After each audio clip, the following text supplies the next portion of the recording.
Hi, thanks for checking out the second part of this newsletter series. Today I want to talk about filling over the bar line. So we're going to talk about basically filling for different lengths of time, and also I'm going to show you a couple more triplet words that we can use to come up with some interesting fills. So I have a click here set to 74 BPM, and you have the 8th note being played on the wood block. Now, while we're working through these examples, I want you to get used to counting the quarter note. So you're going to be going 1, 2, 3, 4, backbeat on 2 and 4. And this is just basically so that you definitely know where you're playing the fills. Because if you've been playing for a while, you might find, like me, that you play things and you're not entirely sure what it is that you played. You just know that it works. And it's useful to get into the headspace of actually knowing what you're playing. So to start off with, I'm going to play a groove, and then I'm going to play a very basic 8th note fill, and I'm just going to fill, well, actually let's say a 16th note fill, and I'm going to fill for beat 4 of the bar. So we've got 1, 2, 3, fill, crash. I'm going to come back on the 1.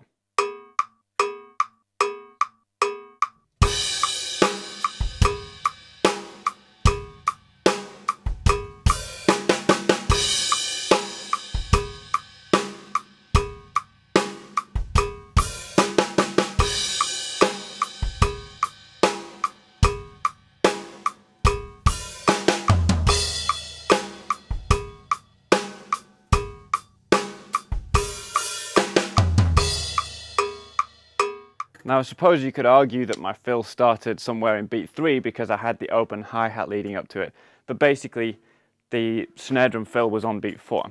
So that's quite a common thing to do. So let me do another one, and this time I'm going to start the fill in beat 3. So we're going to have 1, 2, fill, 4, crash.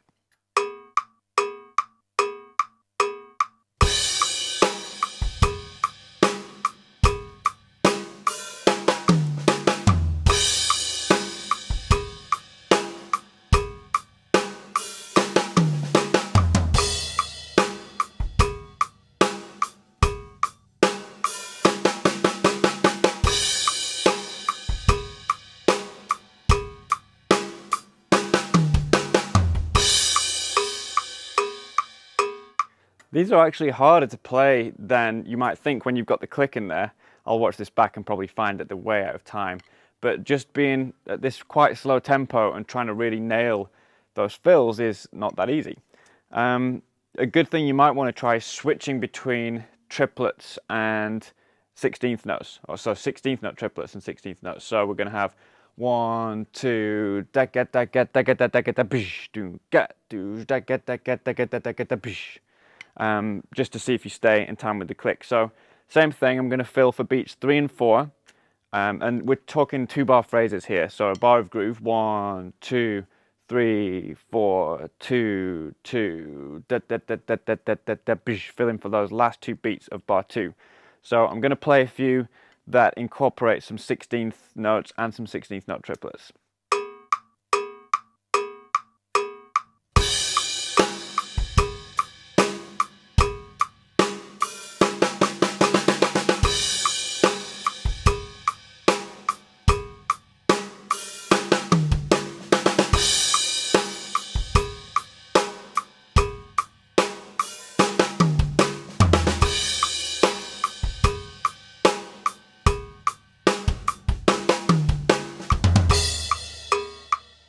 So on that last one, I incorporated the foot right left that we talked about in the previous video, and that's just a nice way to get out of any of these fills. So what I said we would talk about in this lesson is phrasing over the bar line. So instead of ending on the 1 on the crash, we're basically going to play a fill that either starts on beat 3 or 4 or earlier if you like, but instead of coming out on the 1 of the next bar, we're going to keep filling, and we're going to end up finishing the fill on the backbeat. So basically you're just filling for 1 extra beat, which is beat 1 of the next bar. So let me play that just with straight 16th notes, and then you'll see what I mean.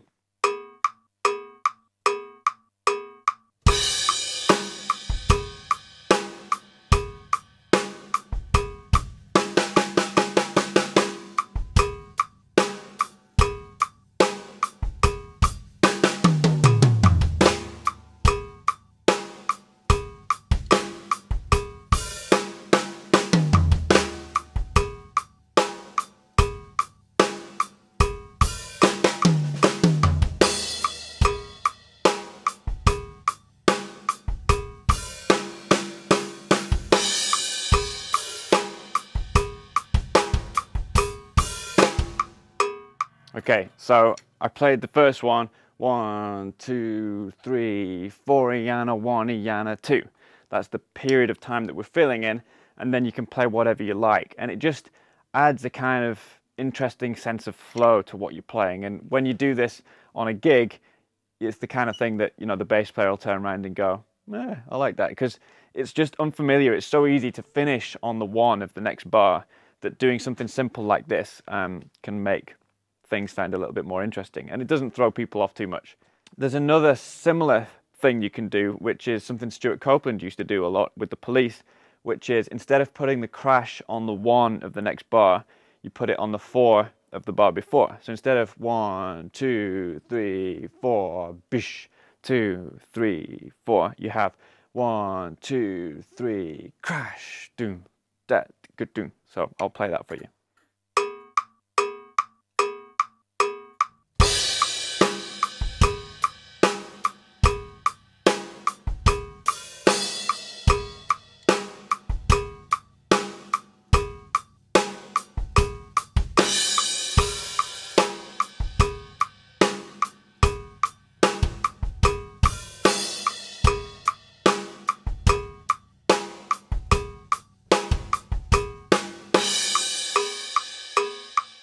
So a very simple idea, but again, it's a nice thing you can add to fills. So finally, I'm going to give you another drumming word. I don't know, I have to keep doing this, but basically just, you know, a little sticking and footing that you can use to come up with some interesting fills. So in the last lesson, we talked about playing 6 notes, right, left, right, left, right, left. What I'm going to introduce is foot, foot, right, left, foot, foot, which is a 6-note phrase, but you'll notice that you can't repeat that without playing 4 bass drums in a row. Foot, foot, right, left, foot, foot, foot, foot, right, left, foot, foot. So this is actually a 12-note phrase, and it's foot, foot, right, left, foot, foot, and then right, left, foot, foot, right, left. And when you're playing this as 16th note triplets, it gives an interesting flow to things, and this is something that you do hear a lot in those kind of gospel fills that I talked about. So let me give you a slow demonstration of that, and then you can see what it sounds like.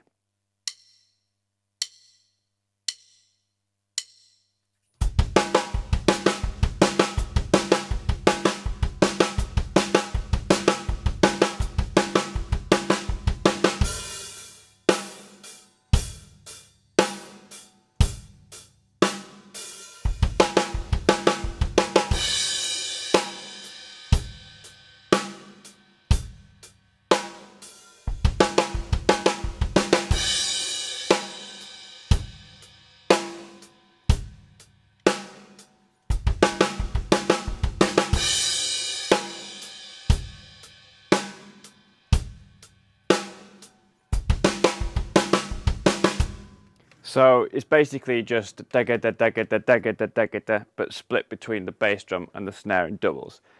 So 1 triplet, 2 triplet, 3 triplet, 4 triplet, cuckoo, gaga, cuckoo, gaga, cuckoo, gaga, bish. Okay, so that's a nice thing to use when you don't put the snare drum every time. So putting a hi-hat in there gives some really interesting patterns. So let me demonstrate that.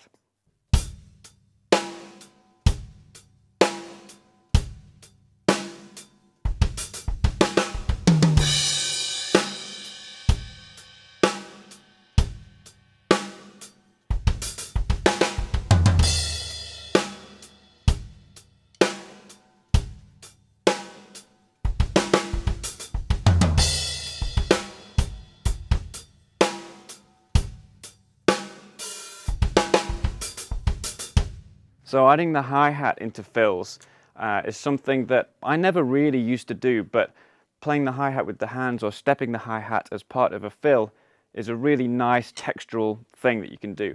And the result to the listener is that they really hear the bass drum part of that and the snare drum and the toms, and the hi-hat they don't hear so much. So although you're just playing 6 notes,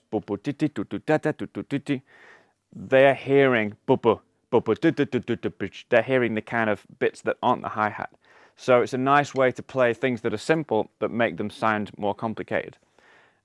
So that's just something to get you started.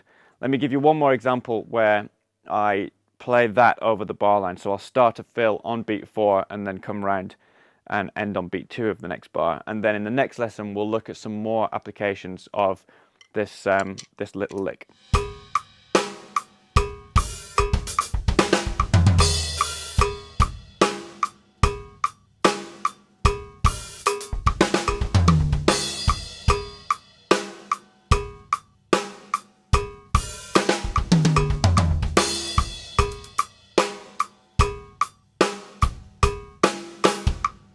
Okay, so you may have noticed that I actually started with the hands for the last couple because it's easier. So if you're playing foot, foot, right, left, foot, foot, right, left, foot, foot, right, left, then you end up with a bass drum on the next beat. And what I wanted was a snare drum. So I played hand, hand, foot, foot, hand, hand, foot, foot, hand, hand, foot, foot, hand. Hands. Anyway, you get the picture. Play around with those ideas. Try filling, for example, from beat 4 of the bar prior to where we were starting, filling all the way through the next bar, and then beat 1 of the bar after that. And, you know, that's going to really turn some heads, because we tend to be comfortable filling for the last half a bar, that kind of thing. So we don't often fill for much longer periods of time. So as long as you can keep track of where you are, then you can come up with some really nice things in that way. So again, I hope you enjoyed this lesson. If you arrived at this page because somebody forwarded you a link and you would like to receive future newsletter videos like this in your email, then just go to joecrabtree.com and put your email address in there. Or in fact, the link is probably under this video. So you just put your email address in there and you'll get videos like this sent to you on a weekly basis. So thanks for watching, and I'll see you next time.